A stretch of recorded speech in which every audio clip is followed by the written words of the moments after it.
अस्सलाम वालेकुम। तितर का ब्रीडिंग सीज़न जो कि फरवरी के लास्ट से फरवरी, मार्च, अप्रैल, मई, जून, जुलाई, अगस्त और अगस्त से 1 महीने बाद तक भी चलता है।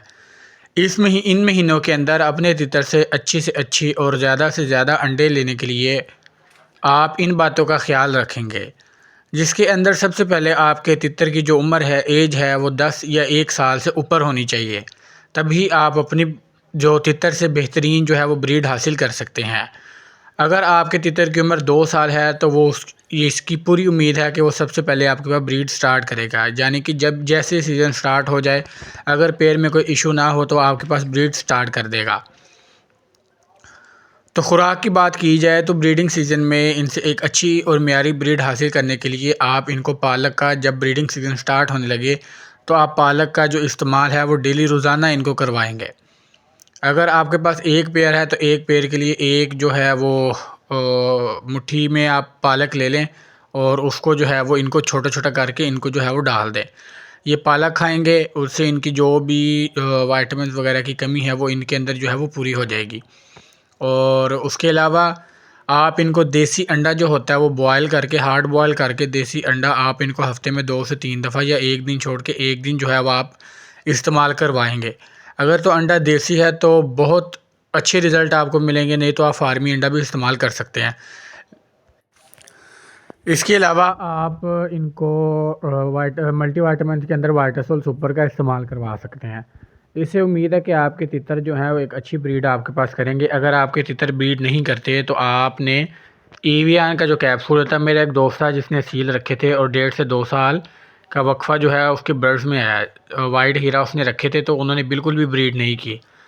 तो उसने बहुत उसका ट्रीटमेंट करने की कोशिश की, उनको ब्रीड पे लाने की कोशिश की, लेकिन वो नाकाम रहा। आखिर पे उसने कुछ हफ़्ता या 10 दिन एक तरीका जो है वो इस्तेमाल किया, मैं आपके साथ शेयर करता हूँ। और यकीन माने उसके सारे बर्ड्स क्रॉसिंग भी करना शुरू हो गए और सब ने ब्रीड भी दे दी। उसने 2 से 3 मादियाँ जो है वो अंडों पे भी बिठा दी हैं। वाइट हीरा उसका सेटअप लगा हुआ उसके पास।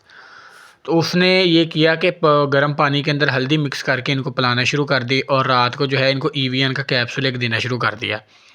उसके अलावा जो इनकी खुराक थी उसने 2 टाइम कर दी और ज़्यादा कर दी, उसकी खुराक की मिकदार जो है बढ़ा दी और उसके साथ कोई भी अच्छे मल्टीविटामिन उसने इस्तेमाल करवाने शुरू कर दिए। आप यकीन माने पहले 1.5 से 2 साल का वक्फ़ा आया जिससे वो बहुत ही मायूस हो गया था और उसके बाद बिल्कुल भी ब्रीड नहीं आ रही थी। तो इन चीज़ों का इस्तेमाल करने के बाद उसके पास एक अच्छी ब्रीड और उसके सारे जो परिंदे हैं वो ब्रीड करना स्टार्ट उन्होंने कर दिया।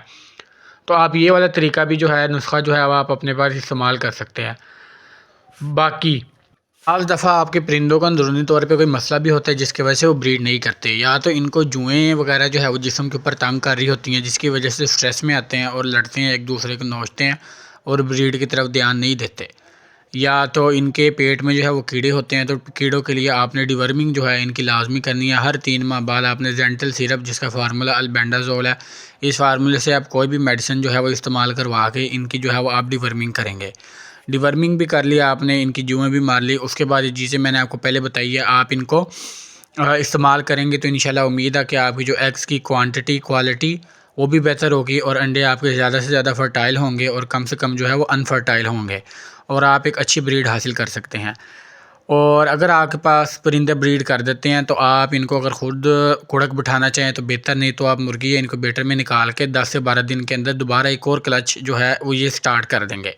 इसी तरह तीसरा, इसी तरह चौथा, 3 से 4 क्लच जो है वो आप बआसानी इनसे इस तरीके से हासिल कर सकते हैं।